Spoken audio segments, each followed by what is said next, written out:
ఇవాళ రేషన్ కార్డులు ఎక్కడికి పోయినా పేదలు మాకు రేషన్ కార్డు లేదంటున్నారు. చంద్రశేఖరరావు గారు గొప్ప మేధావి, 80,000 పుస్తకాలు చదివిండు.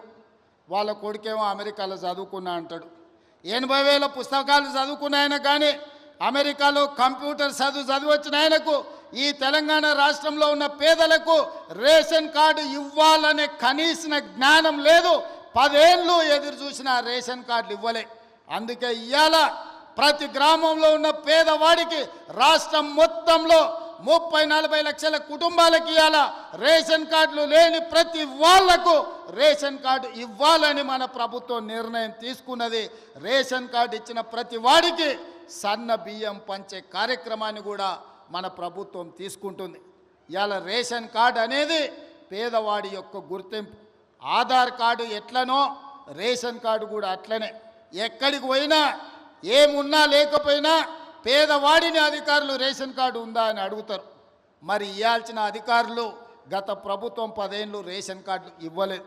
అందుకే ఇవాళ మనం ప్రతి గ్రామంలో గ్రామ సభలు పెట్టి గ్రామ సభల ద్వారా మన దగ్గర ఉన్న సమాచారాన్ని ఇవ్వడమే కాదు, రేషన్ కార్డులు రాని వాళ్ళను వివరాలు లేని వాళ్ళను గ్రామ సభలల్లో మీ వివరాలు ఇవ్వండి, మీ అందరికీ రేషన్ కార్డులు ఇస్తామని చెప్పి మన ప్రభుత్వ అధికారులను గ్రామాలకు పంపించినాం. ప్రతి 6 నెలలకు క్రమము తప్పకుండా అధికారులను గ్రామాలకు పంపిస్తున్నాం. గత 10 ఏళ్ళలో ఎప్పుడైనా అధికారులను చూసినరా అని నేను అడుగుతున్నా. ఎప్పుడైనా చూసినరా? కలెక్టర్లను చూసినరా? ఆర్డీఓలను చూసినరా? ఎంఆర్ఓలను చూసినరా? అధికారులు ఎవరైనా మన గ్రామాలకు వచ్చినరా? ఇప్పటికే 3 సార్లు మనం గ్రామ సభల ద్వారా గ్రామాలకు అధికారులను పంపించి ప్రజల దగ్గరికి పంపించి ప్రజా పరిపాలనలో ప్రజలకు మీరు జవాబుదారీతనంగా ఉండాలి, ప్రజలకు వెళ్ళి వివరించండి అని చెప్పి ప్రతి అధికారిని గ్రామ బాట పట్టించినాం. గతంలో పని కావాలంటే ఫామ్ హౌస్కు పోవాల్సి ఉండే, కానీ ఇప్పుడు ఆ విధానం మార్చినాం.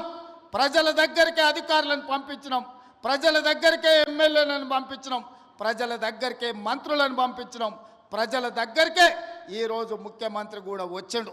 ప్రజలే రాజులు, ప్రజలే పాలకులు. ప్రజల దగ్గరికి ప్రభుత్వ అధికారులైనా మంత్రులైన ముఖ్యమంత్రులైన ప్రజల దగ్గరికి వెళ్ళాల్సిందే, ప్రజల ముందు నిలబడాల్సిందే అని మన ప్రభుత్వం వచ్చినాక మార్పు తీసుకొచ్చినాం.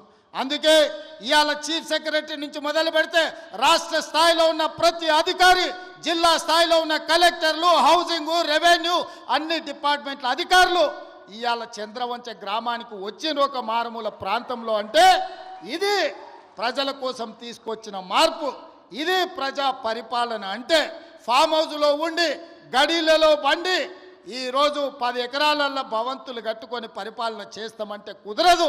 ప్రజల దగ్గరికి వెళ్ళాల్సిందే, ప్రజలు అడుగుతారు, ప్రజలు కడుగుతారు, ప్రజలకు జవాబు చెప్పాల్సిందే అని చెప్పి ఇవాళ ప్రభుత్వాన్ని ప్రజల దగ్గరికి పంపించినాం.